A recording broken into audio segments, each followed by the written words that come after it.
absolutely. So for the archetypal guy who wants to become like an international playboy and travel around and go to Poland and go to Colombia and basically have a degenerate time in various party places across the world. I mean, this is still something that you need to learn about, right? Because if you want financial freedom and you want independence, then this has got to at least be something that you consider, right? It's got to be at least something that you start to get to grips with. No, definitely. I mean, this is the red pill of finance. I mean, you get control of your money, and once you have control of your money, you can then change your destiny pretty much. I mean, right now the price. I mean, look at this. I mean, we were pretty much the only people out in space really recommending to tell people to start dollar cost averaging into Bitcoin and Ethereum. Ethereum was literally $1,100, $900, $800, and within a week, everyone was up about 50% on their money within a week. And even right now, we're still at 50% on the money.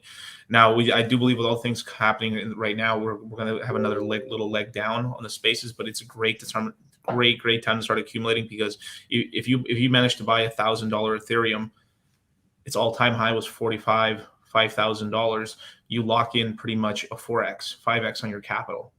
It's a pretty good asymmetrical bet, because even if you bought Ethereum here, kind of the worst case scenario would be you would get a 50%, 60% loss on the money, but then over a year or 2 years, that would end up turning into about $4,000 to $5,000, $12,000, depending on if the bull market came back within 2 years.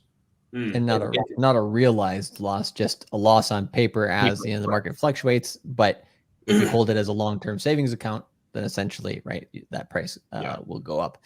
Because even if Bitcoin just returns to its previous all-time high from where it's at now, that's more than a 3x. It's like a 3.5x for Ethereum. It'd be closer to like a 3.5, 4.5x, somewhere in there. So, if you're willing to buy cheap, dollar cost average in, understand which coins you should be doing that with and what's good and what's not, then you're kind of in a situation where you almost can't lose over the long term, right? But to kind of paint the picture a little bit for some of the degens who are maybe going to Poland, maybe going to Colombia, other places, right? I mean, the other advantage, there's a lot. Yeah, it's a lot of advantages for those types of people, because if you are international and you're moving around a lot, what can you take on you on the plane, essentially, like or on a boat or whatever, to go across customs. If you need to, if you're going to stay in those places for longer periods of time, right? And essentially, if you have more than $10,000 that you want to be bringing around, you can't bring it on an airplane, right? They check at the border all the time. If you try to bring it in gold, good luck. You have to wear how many Rolexes for to pull that off? Maybe a couple. Maybe you wear a gold shirt from India or something, to try to bring your wealth across borders.